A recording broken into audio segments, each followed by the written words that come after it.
Alright, everything seems to be working here. It's been a few days since I had a chance to sit down to continue the story of Edge of the Empire and Captain Jax Kellen of the Driftwood. So following the last session there, I was kind of taking a look at things. I started kind of filling out the adventure journal here for what I'm calling the Nar Shaddaa job.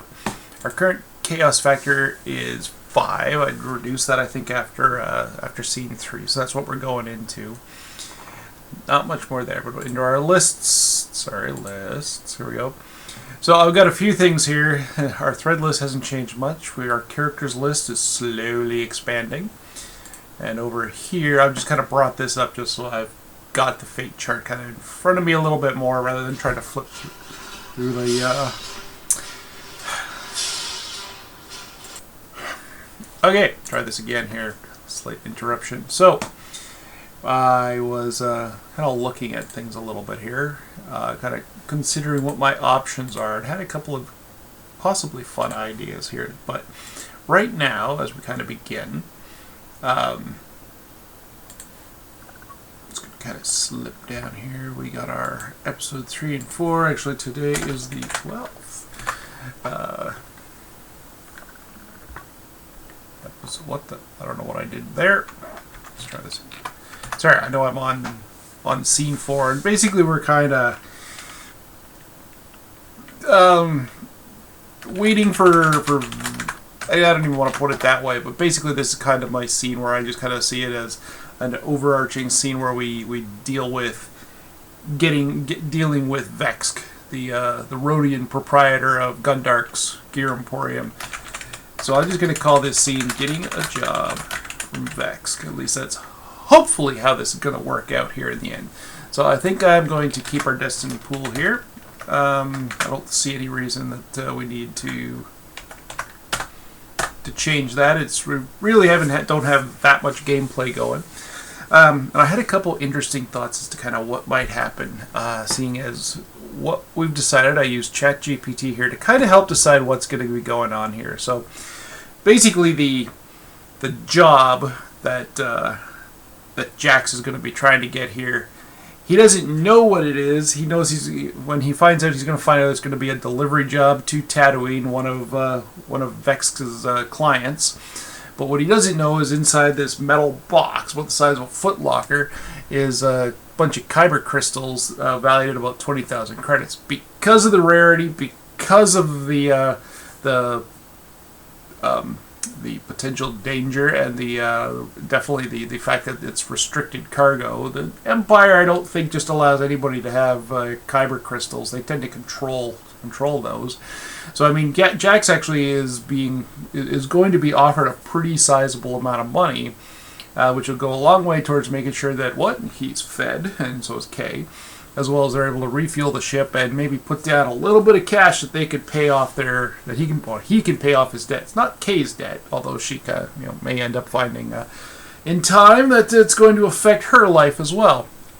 So I use ChatGPT just to create a few interesting things here, just to try to kind of figure out what was there, how much the value was going to be, and then I used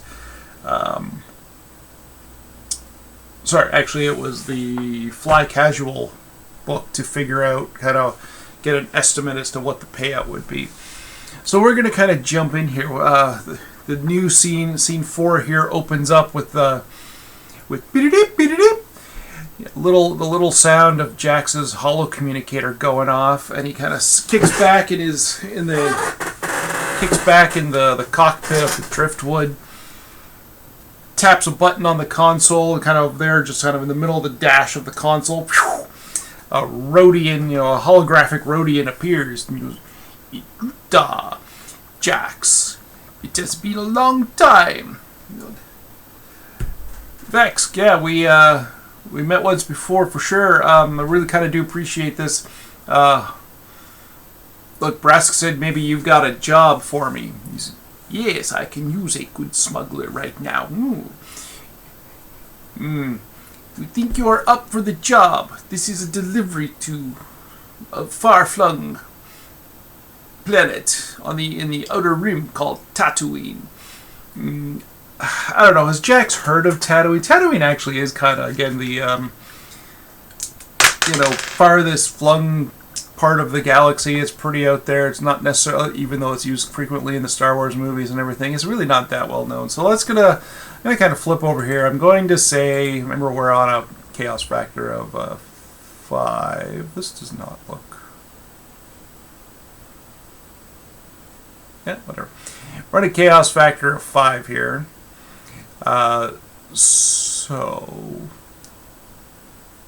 Oh, mid-chaos. I've been on the wrong page for this, aren't I? That's why it looks weird. Sorry, I'm going to kind of flip through here looking for my... There we go, fate chart. Chaos factor of 5. I'm going to say it's unlikely he's necessarily heard of... Actually, let's just call it 50-50. Maybe he's heard of Tatooine. There is a pretty big mobster on Tatooine after all.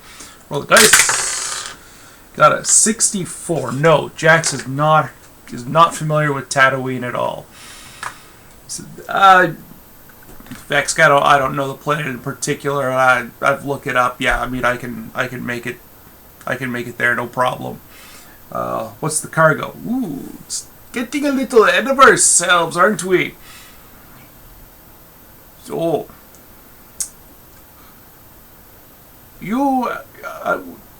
Anyway, Vex is. I'm still trying to struggle a little bit with talking to myself a bit here, but Vex kind of looks at wherever he is, looking at the holo communication version of Jax, and he's going, "Okay, I will give you a try here.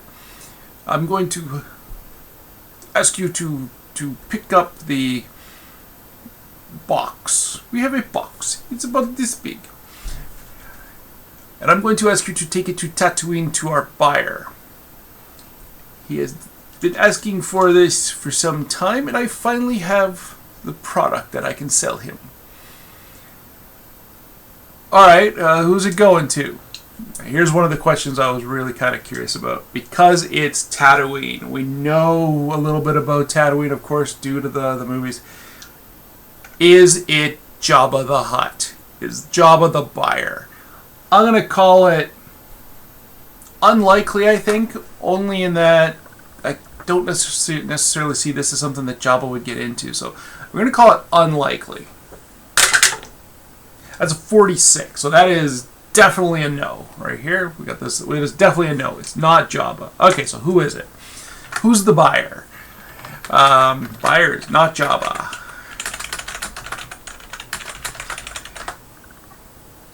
What if the buyer's part of the rebellion? Well, this is about 5 years. The rebellion is kind of a series of fragmented, insurrectionists at this point, basically. But could it be someone? Maybe it's an okay. The next part would probably be it's an arms dealer of sort. Maybe they're just using Tatooine as an out of the way place to make this purchase. So I'm going to say that's a much more likely aspect here. That's a much more likely probability. So I'm going to say it's very likely. So we're going to be kind of looking here. So a 75 or less is a yes. It's an arms dealer. 92. No, it's not an arms dealer. Okay, so this kind of makes it even possible, even weirder. So it's not the crime boss that's known to be on Tatooine. It's not an arms dealer.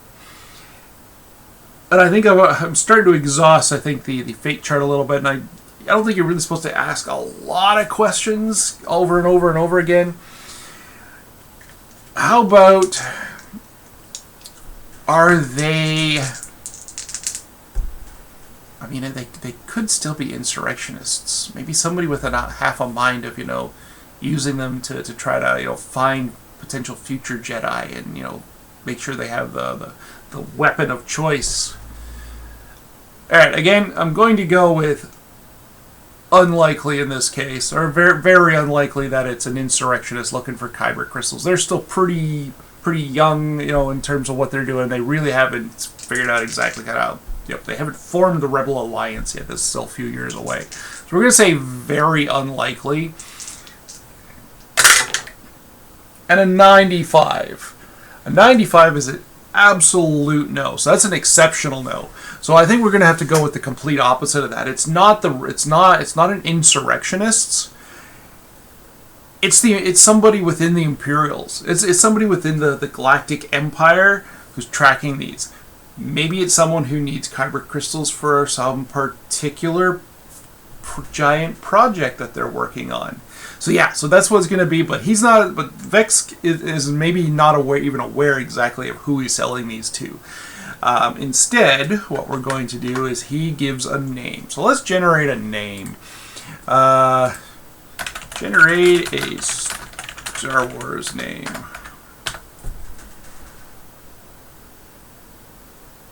We're getting into a lot of the same kind of... Let's try to do it again.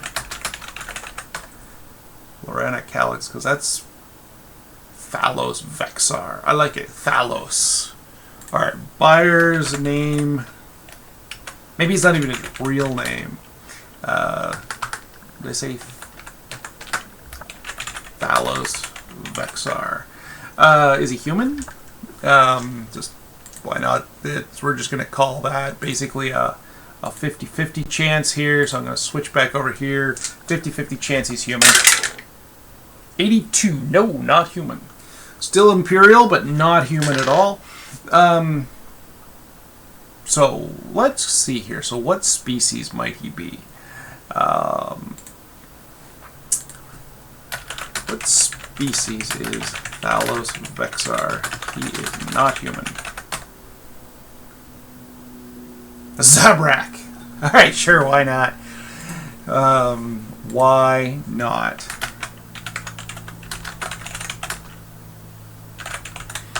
Alright, we're going to kind of just call him Zabrak Imperial Buyer. Now, let's find... we'll worry about what... that should be Thalos, not Thalox. Let's do this. So... Jack goes, alright, yeah, sure thing. What kind of timeline are we looking at here? Preferably as soon as possible. We need these delivered as soon as possible, Jax. You would be leaving right away. Like, alright, well I got a slight problem. I'm gonna need, some money up front. What's this job pay? Jax kind of thinks about it again. Now is he gonna try to swindle him a little bit? Is he gonna reduce the maybe because he hasn't told Jax what's in it. He's relying on a smuggler's discretion. He knows Jax is kind of in a tight bind. Yeah, I think it's very likely that that Vex is going to try to decrease the offer. Jax kind of needs the money and he knows it, so I'm going to say very likely. 64. Oh yeah, he's definitely going to decrease that. He's going to bring that down. I'm going to call it by a 10%, but we'll roll a d4. 30% lower. So he's going to actually... So I had this set up that Jax would be offered 10,000 credits for this, but instead he's going to be offered 7,000 galactic credits. So that's what Vex offers him. Jax has no idea kind of what he's getting into here, but Jax does have a perception. He is going to at least roll it. Cunning perception. Does he sense something a little out of the ordinary? Now I'm going to suggest that's going to be worth 2 purples. Yeah, I got 3 green dice to roll. In fact, you know what? As the game master, where is my dice pool? I'm going to move this for a second here. My dice pool here of this. I'm going to do it. I think it makes sense. I'm going to use the dark side point. This never really quite works properly in this, so I think I'm going to stop keeping track of it in here actually, and I'm just going to very specifically use this. So we're going to kind of... So I'm going to spend a dark side point.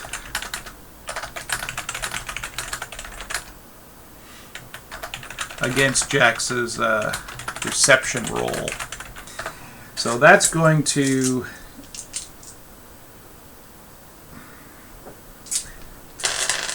Actually, I need a quick pause just to confirm something. Okay, back here. So, upgrading the die. So, basically, I've already assigned it two purple, and he has 3 green. But we're going to upgrade one of those to make it worse. Jax really does need the money. Jax needs the money, and Vex knows it. Vex also has the upper hand here, I think, because he's got a pretty decent job here. Something that'll will even maybe possibly prove to him that Jax knows what he's doing, and he really needs this delivered. But he doesn't mind trying to save some money, so he's BSing Jax a little bit, just like, no, not a problem. This is perfectly safe. Just a very simple delivery operation. So let's roll this. Jax perception. We got 2 successes. So he is going to be perceived. He is going to kind of perceive that something's up here, but there's 3 threats. 3 threats. 3. Okay. For his threat, then, let's see here.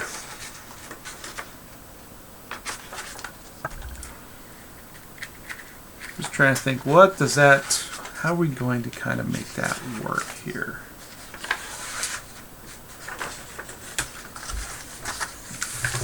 Rather than just kind of hold on to this, I'm just going to pause one more time. All right, this is how we're going to interpret this. So,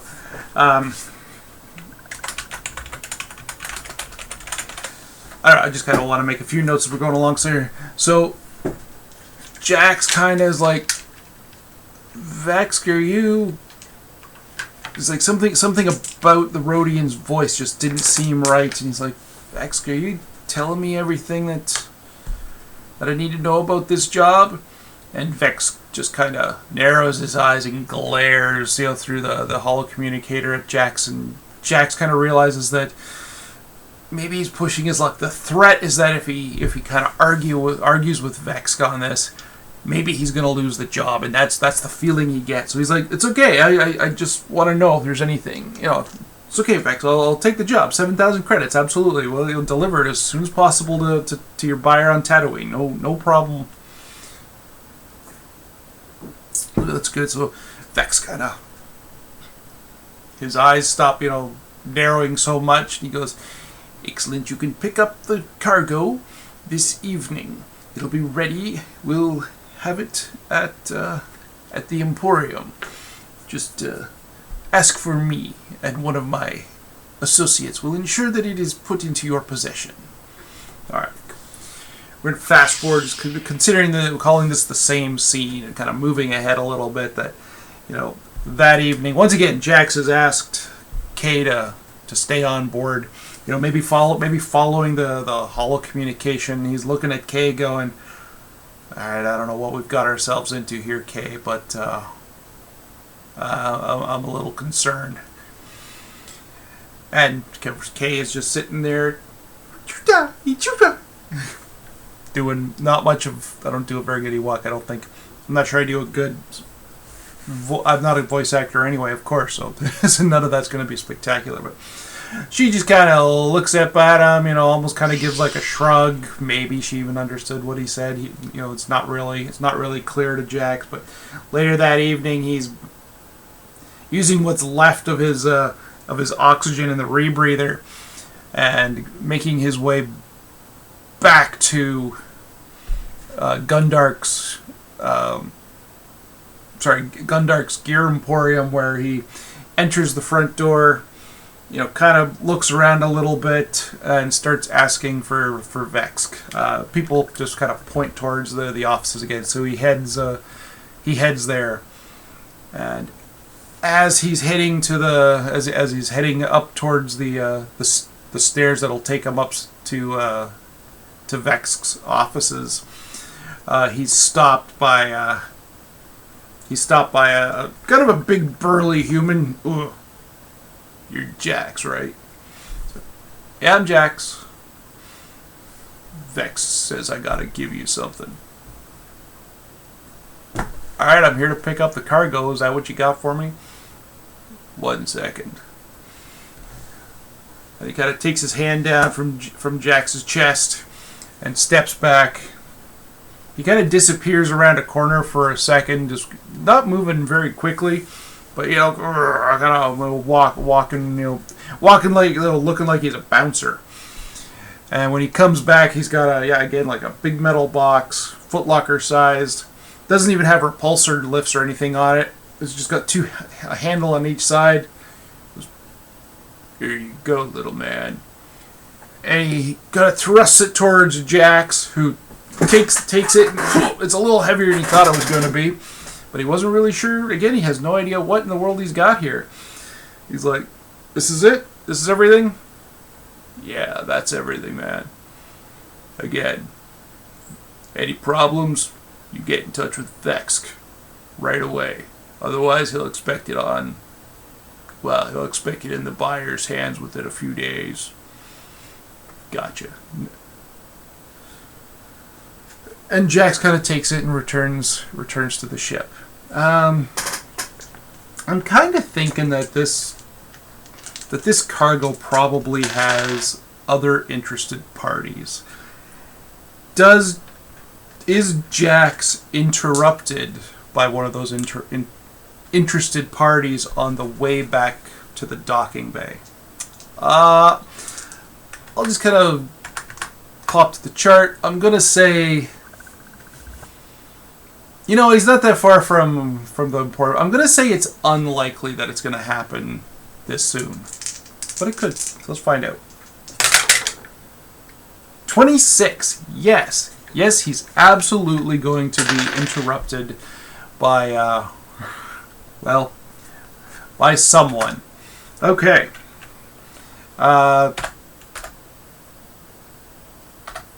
So I'm going to kind of make some notes here.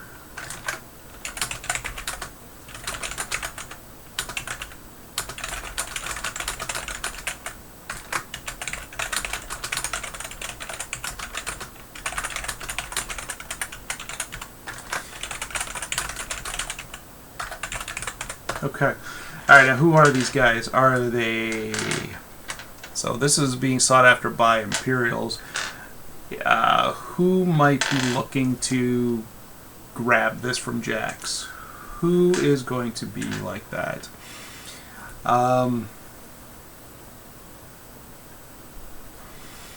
Who's going to be interested? I'm thinking it's someone else. I'm thinking it's another smuggler.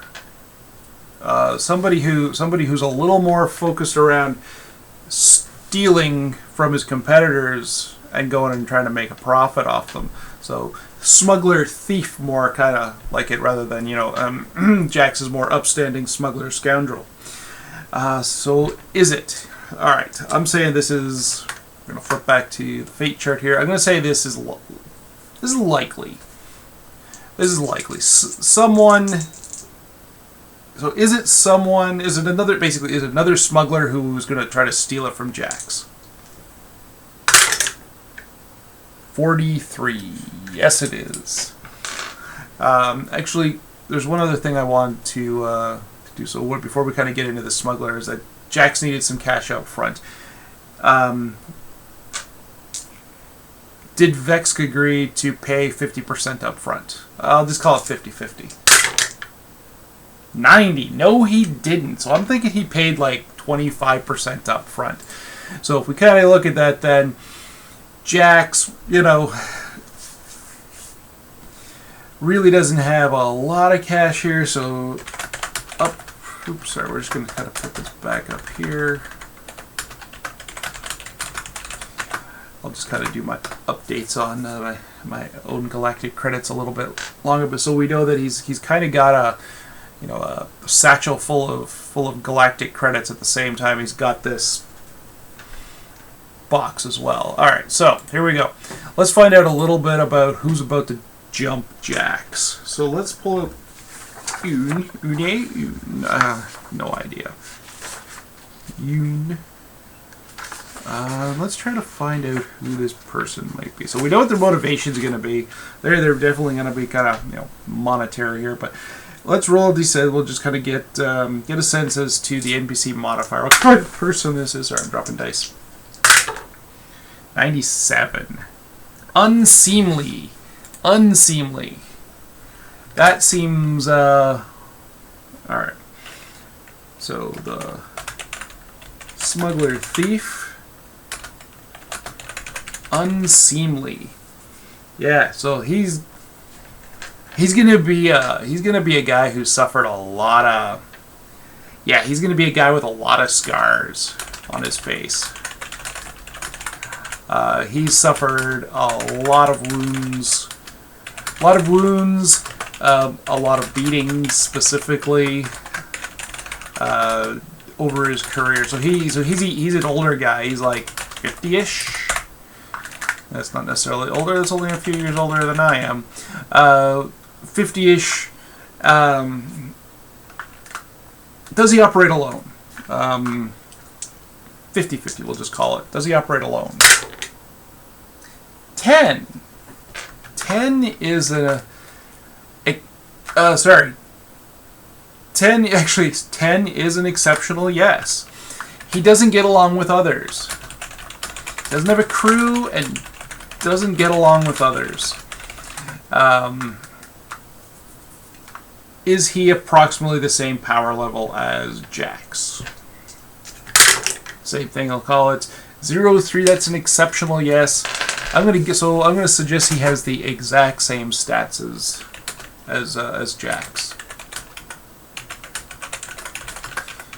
All right, very cool. Okay, interesting. So I also just kind of want to make sure we've kind of done this here a little bit. So let's update this as we're going along here. So we know right now we have 1 light side and 0 dark. Good for Jax. However, Jax is not suspecting that he's about to, he's about to have a bit of a run-in. All right. ChatGPT, generate a human smuggler name. Yeah. Caradessel. No, we're not going to do that. Again. Cade Marlowe. Okay, Cade Marlowe. That almost sounds like, I don't know, 1 part Gumshoe, 1 part Star Wars maybe. Cade Marlowe. So Cade has got the same kind of stats as Jax. We'll also say he's got the same weapon. So Cade, on the way back, so somewhere between Gundark's Gear Emporium and the Hutta Town spaceport. So we're gonna say he's hiding. Wait, he's been following Jax. Now, can he do so stealthily? So we're going to we're just gonna make that a direct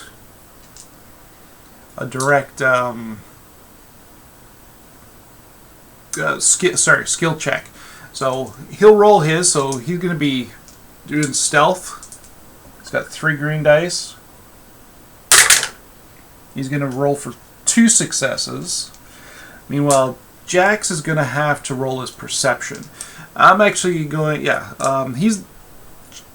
Jax actually was put a little bit on edge by that. So I'm going to say, so Cade sneaks up on Jax. Jax is going to spend a destiny point. Light point to on his perception. I know this probably isn't really all that interesting to watch, but this is the way I kind of like to do things. Kind of keep a sense as to what's been going on here. So, going to spend that. So I'm going to actually upgrade this to this. So we got Cade in his sneak, 2 successes. Jax, 2 successes. Plus 3. Sorry. Yeah. 2 successes and 3 advantage. So the way I'm going to kind of interpret that is Cade kind of follows. Cade follows Jax through the streets, kind of trying to keep quiet, keep out of sight, not disturb anything. Just kind of walking along at a little bit of a distance, slowly starting to kind of gain on Jax, who's of course walking along with his, with the metal box, between his two hands here.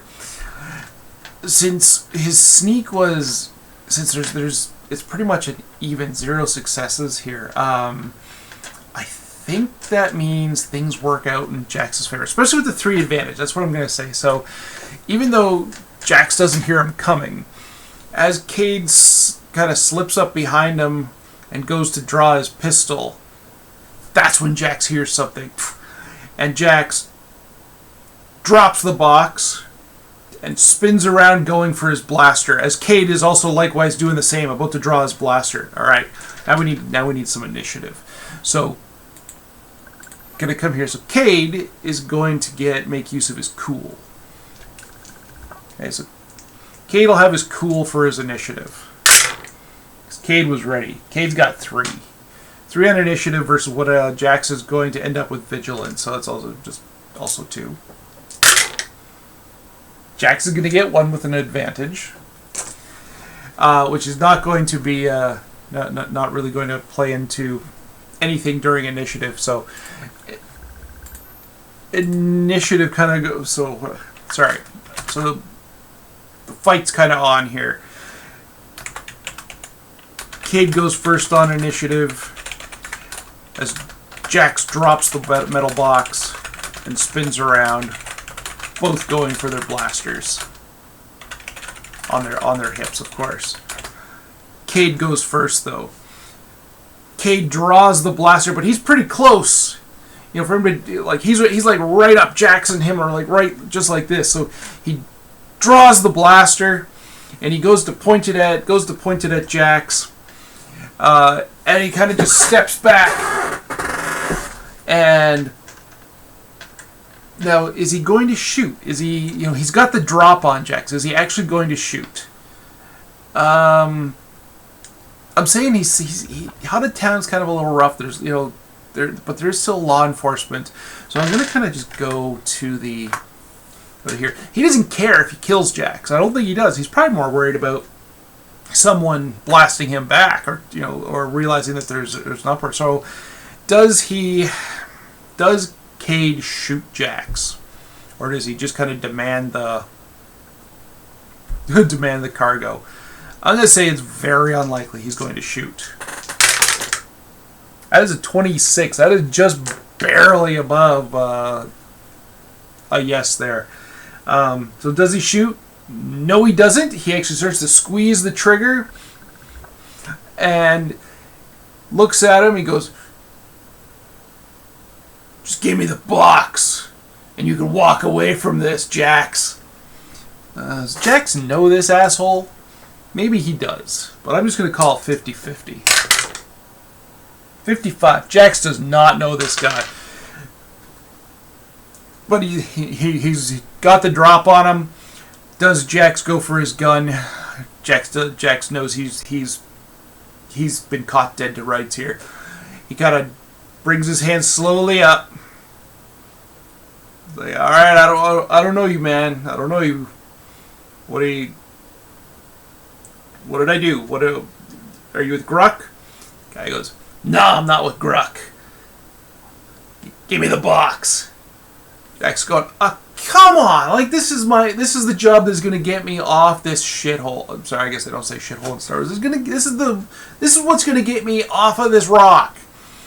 "I don't care, man. You can either walk away or you can drop right now." Jax keeps his hands up, kind of steps back. "Come on, man. Is there some way we can work this out? Is there some way they can work it out?" What does he want? He knows I'm guessing he probably knows what the cargo is, or at least knows its value. All right. So does Cade know what the cargo is? Actually, I'm going to say it's unlikely, but he knows it's valuable. 80. No. He does not know what the cargo actually is. He just knows it's valuable, okay? So Cade's like, whatever it is, I can sell it. I'm sure I can sell it. Jack's going, look, man, I need the job. I need to make this work. I really need you to. We need to come to some kind of compromise here. He's not just standing there, kind of in the, like basically on like a sidewalk, and not exactly an unbusy sidewalk. Like there's people around. Is this calling attention to them? I'm gonna say likely. 97. Absolutely not. That's an exceptional no.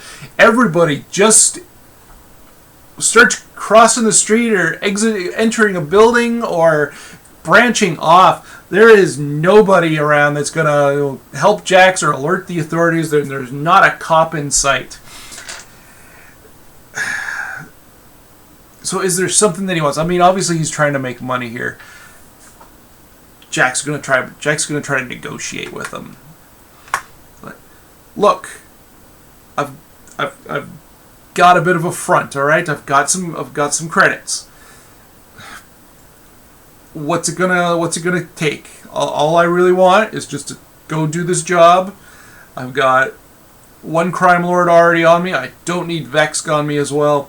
I just want to get the job done. I just need some credits. I need enough credits to get me off this rock and out of here. That's it. I'm just off to the outer rim, staying in the outer rim. That's it. Is there something we can do here? Yeah. Is Cade going to be satisfied if he kind of gets a couple thousand credits out of Jax? 2,000 credits would be that's not a bad for a stick-up job. We'll say it's a 50-50. 58. No, he's really not thrilled with the idea. But credits are credits. Yeah, you can give me the satchel and the box.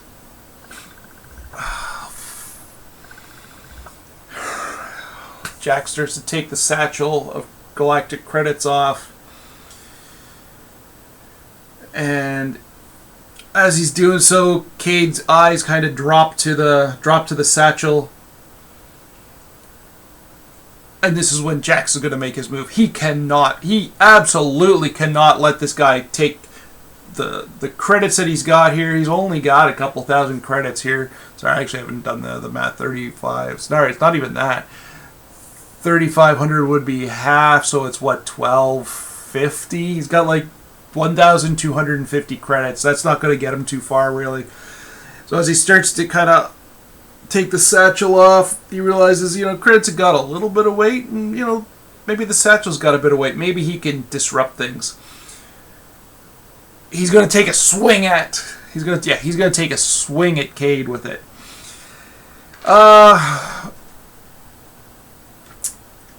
Let's just do initiative all over again. So now, we got it the other way. Jax has got cool, and Cade is going on vigilance. So, cool it is for Jax. Do I have that right? I think so. Jax is going to roll 2 successes. Cade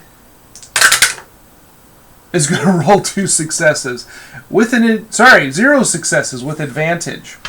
There's nothing advantage really for initiative, I don't believe. So actually, Jax is going to turn the tables as he swings the satchel around, swinging it up towards Cade's head. What do we need here? We need like a brawl skill. That's what we need. Brawl. So when we're dealing with... I'm just going to flip over here into some of our combat stuff here on my little cheat sheet. So, alright. We're just going to make a note here. Jax turns the tables on Cade. Whereas when Cade demands his satchel and the box, Jax swings the satchel at Cade's head.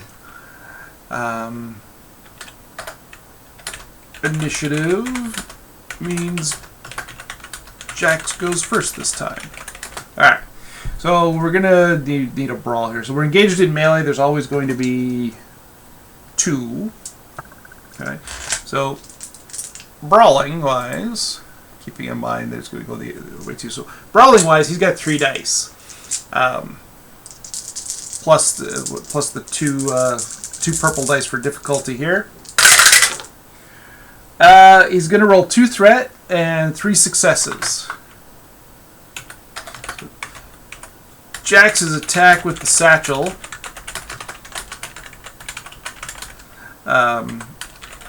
And 2 threat. Threat's not good.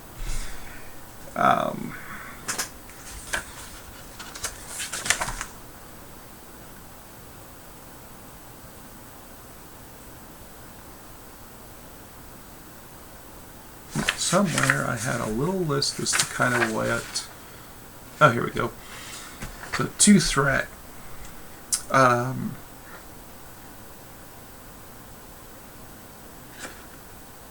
Alright. So,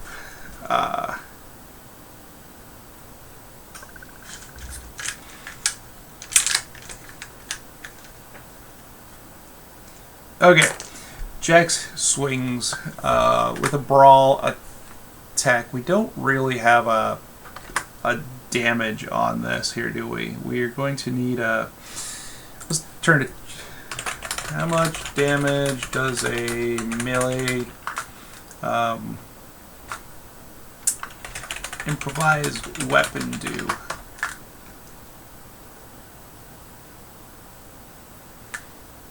Alright, I'm going to say it's probably a light improvised damage.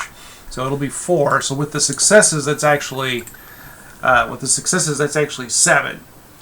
So it's been a little while since I kind of dealt with combat this way. So 7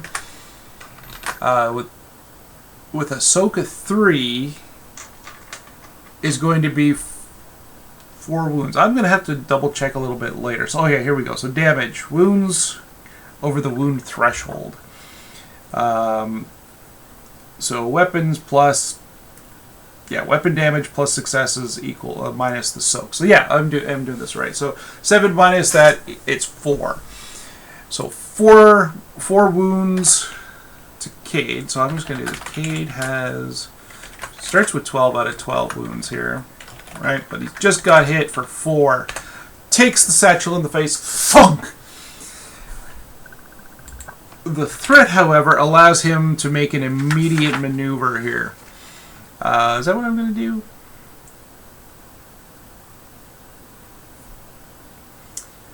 Threat to... Actually, what we're going to say is we're going to do it this way. We're going to give Jax a black die on his... Actually, that's not quite the way that works. I think this should have actually maybe I think that should have went first instead. So what we're going to do,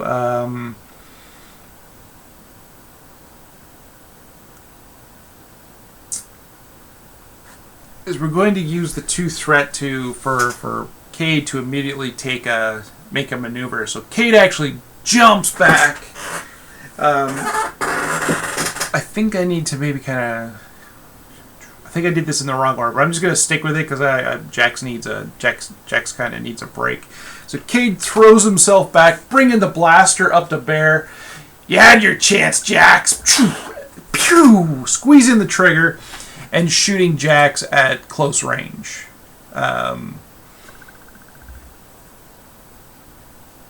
Yeah, he's actually, I'm going to say he's managed to put himself, with that maneuver, he's put himself enough distance. He's no longer he's no longer engaged. We're going to put him into short range here.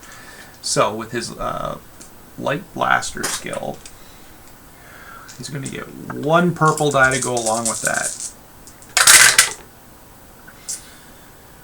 He's going to get 3 victory and 2 threats. So we're going to end up with just, three advantage and 2 threats. So actually, the only thing he's going to do is blast at Jax, who tosses himself out of the way, throws himself, kind of out of the way of the blaster, which fires now down the sidewalk and hits the side of a building. But he does get 1 advantage.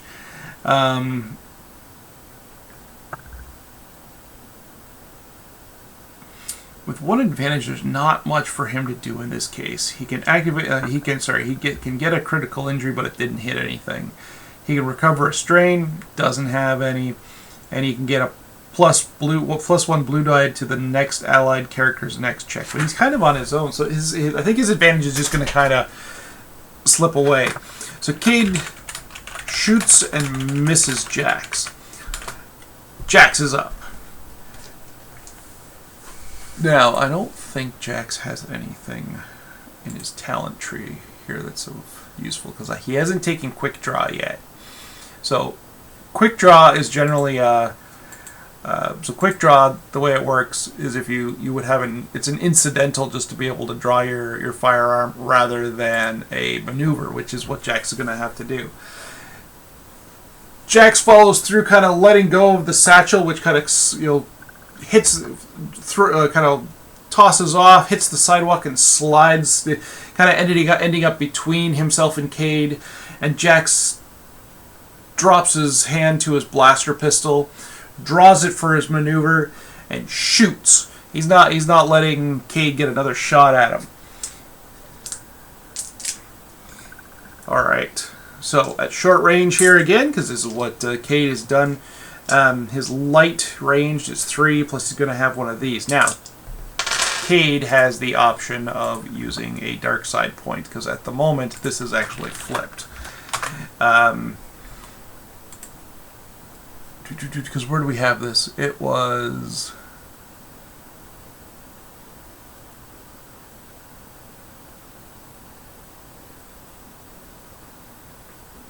I forget exactly where it was. Sorry, but I'm going to do this. So we're going to... we know that this was bent somewhere along here. So... Jax draws his blaster and shoots, but Cade spends a dark side point. So that is actually going to drop one of the green dice to a red die. Alright, so we got 2 green dice, 1 purple, 1 red. What? Alright, I'm actually going to need to re-roll. Actually, there we go. Fell into place. Oh, Jax is actually going to get a... That is not good, actually. That is very not good.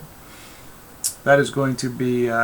sorry, what's the worst version of a threat? Because he's going to end up... Oh, no. I believe they'll cancel each other out anyway. But, sorry, the despair. But that counts as... yeah, that counts as 1 against success. So actually, we're going to end up, because we also threat, we're going to cancel out the 2 advantage, and we're also going to cancel out the success. Jax fires one-handed, but he's kind of still a little shaken up from his from his initial encounter here with Cade. And overextending when he kind of swung the satchel. That when he's in too much of a hurry and he fires the blaster bolt off into the night. Cade looks at him and goes, "Wrong move, Jax," and shoots again.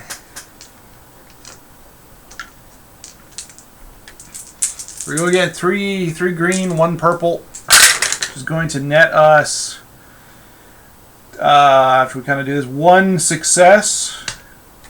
And 2 advantage. That's not good. Alright, so for 1 success, the blaster in question that we have here does 6, which is going to be 7 against Jax. Subtract his soak for 4 points. So currently... Sorry, threshold... Wounds log. Sorry, there is a wounds log here. Don't. Yeah, whatever. We'll do this. Can I do this?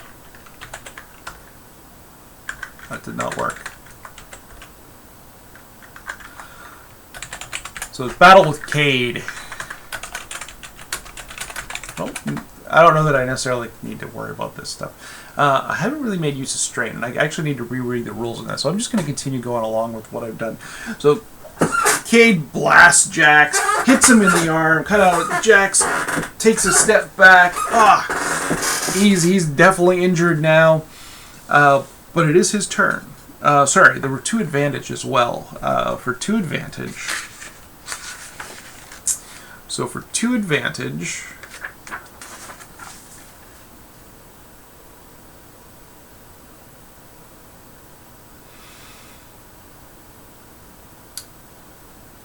He could activate the stun setting, but I don't really think that's covered what we're going to do. We're going to use that to put a black die onto Jax's next attack.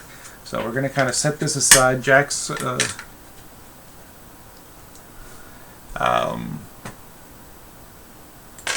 yeah.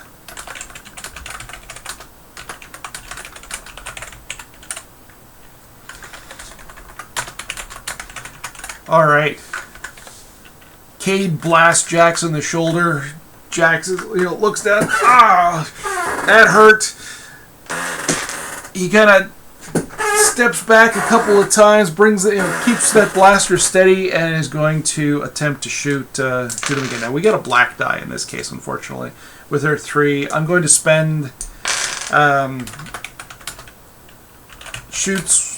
Jax shoots with one light side so that we can take this one, bump it up to a yellow, and with the 1 black, well, let's see how things go. So we got 2 green dice, 1 yellow and 1 black for Jax to shoot at Cade. That is 2 successes and 2 advantage. So we're going to make use of those. So the advantage itself, I don't really feel like activating the item quality. What's our critical rating on this thing? It's a 3. Okay, I need more. I need more advantage than just the 2 to activate the critical. So why don't we activate the stun setting while we're at it? I'm gonna have to look up explain the stun setting on blasters.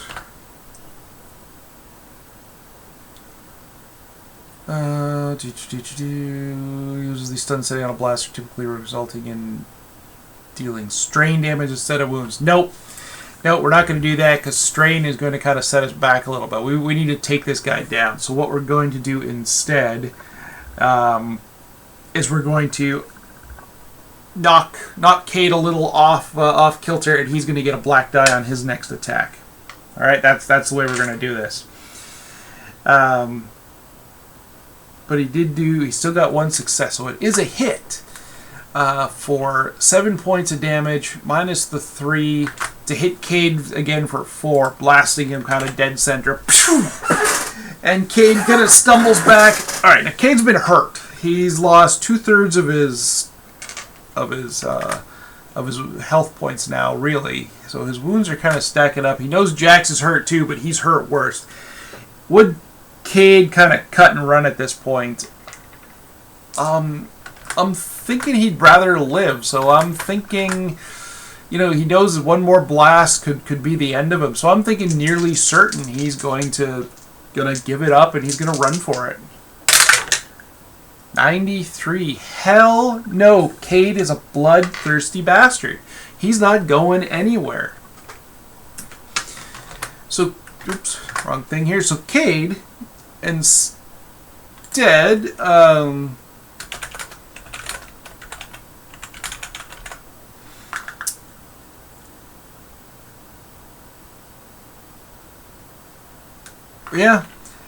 sorry, and shoots Cade.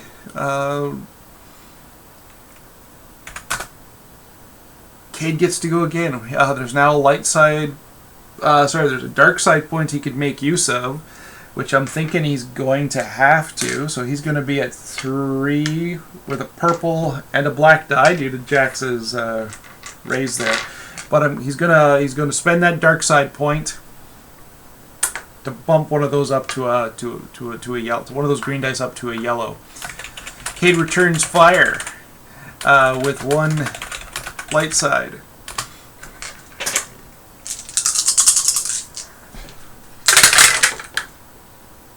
Whew. Oh!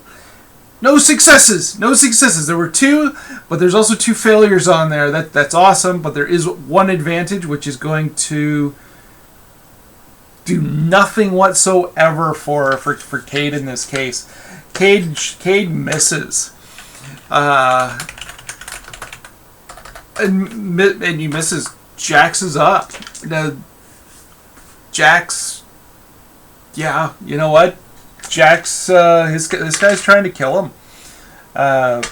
It's not going well for poor Cade. Jax is absolutely going to have to finish this. So, oops, sorry, that should be Cade with 1 dark side, meaning there's 1 light side that he can make use of. We're still going to be at 1 purple, 3 green dice, but we're going to use that. Jax shoots again, using the light side point up. So we're gonna be rolling 2 green, a purple, and that yellow. We got 1 failure, 1 failure and 1 success, but 4 advantage on top of that. 4 advantage. Is there anything we can do with 4 advantage when we don't even hit? Let's see here. I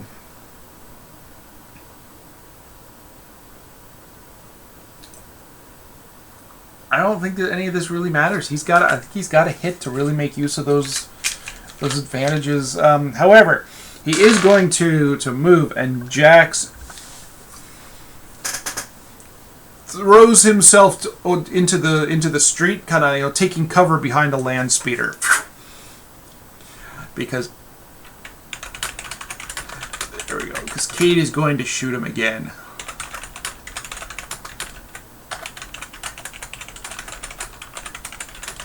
All right, with cover, cool. Cade now, of course, has a dark side point that he can make use of. He is going to shoot again.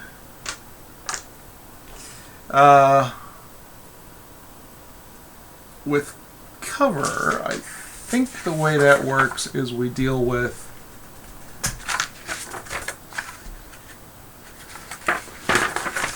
the way cover works is that the difficulty will get greater. Is that the way that works? Taking cover. +1 range defense. Yeah, so basically he would gain another purple die. But he can also reposition himself. Yeah, you know what? He can maneuver around the side of the land speeder to shoot at Jax, and he might as well make use of that. That dark side point. So Cade maneuvers around the light speeder, the land speeder, and shoots with 1 dark. Yeah, let's do that. 1 dark side. Ouch! All right. We're gonna end up with 4 successes. 4 successes with 1 advantage. Okay, the 1 advantage isn't gonna really have too much of an effect, but the 4 successes is going to be bad for Jax. Jax could be in big trouble here. So 4 successes. That's gonna be 10 we had the damage on, so 6 plus 4 is 10. Subtract 3 for the for 7, which means Jax is going to be down to... Jax is going to get blasted and drop to only 1 wound left.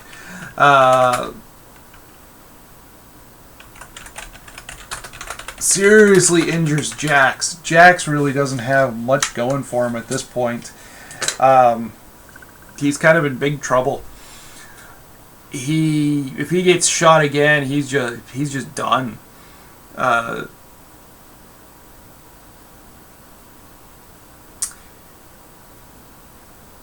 Yeah.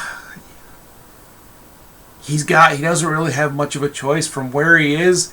He's gonna just shoot up at Cade. He's kind of thrown himself down. He's gonna blast Cade, who's come around and shot him. He's kind of knocked him, falling back against the land speeder. He's in pain, and he's going to shoot.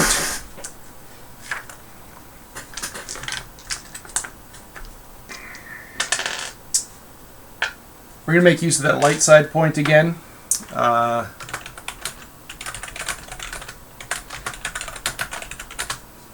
Gotta hit, man. So here we go again. We got one success and one advantage. One advantage isn't going to do us much good here, I don't believe. No, it's really not. One advantage is just not going to do us good. Not really do us any good here, but he is going to hit. 6, 7 for 4 points of damage, and he blasts Cade directly right into the chest. And that actually will be enough to immobilize Cade.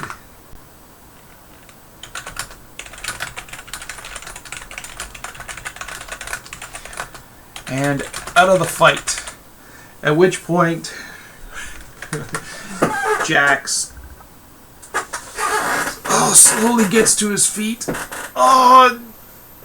Holstering his gun. He's hurting now. But he realizes he's got to get out of here. Cade could be dead, could just be unconscious. He's not going to worry about it. He needs to move. Because this also, again, there's enough blaster fire here that this could have attracted some law enforcement attention at this point. So I'm going to call that nearly certain. Actually, let's call it very likely. It's still Huddock Town. 59. Hell to the yes. Off in the distance, Jax hears sirens. He has holstered his blaster pistol, hobbles him, kind of gets himself to his feet. Hits his communicator. Okay, we need to get out of here quick. I'll be right there. Picks up the satchel. Kind of throws it over one arm. He's kind of having a hard time, moving. He's been blasted twice, kind of into him, and he's really seriously hurt. He only has one wound left, and he picks up the box and slowly starts making his way back to the ship. And that's where we're going to end the scene. In fact, that's where we're going to kind of end things for this session. All right. I feel like I'm slowly starting to get the hang of this a little bit more. That was fun. Jax is in big trouble. I think what I'll be doing is just kind of, as he heals, I'll just delete the log stuff here. I kind of like the way this keeps track of things, but that could get really messy really quickly. So yeah, he's left Cade. He's possibly left Cade dead in the street. Well, I suppose dead on a sidewalk, really. He's caused a lot of blaster fire somewhere between Gundark's and the docking bay. And next time, he should be arriving back on the ship, but we'll worry about that later. Now, let's just do a little bit of updating quick here. So that's not what I need. We need this. I don't know if he's dead. I really don't know if Cade is dead.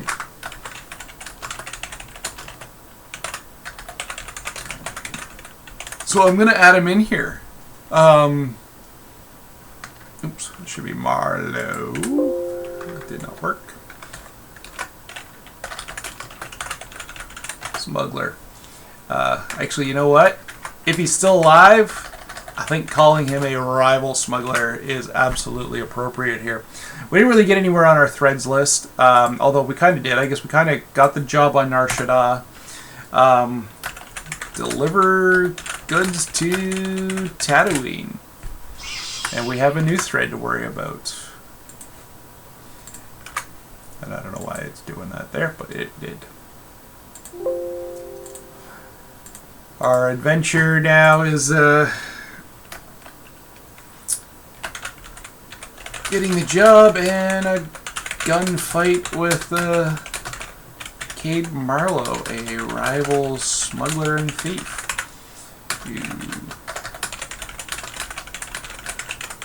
Alright, just because of that, I think we need to bump the chaos factor up to 6, okay? That didn't really go as planned for, for Jax as he would have hoped, and that scene was definitely out of control. So when we come back, the chaos factor will be 6, and currently we're gonna end this also on a destiny pool, which actually is going to be exactly the way we started it. There is a dark side point. All right, cool. That is as far as we're going to go today. That was kind of fun. I'm slowly getting the hang of this, and I kind of like it. Take it easy. May the Force be with you.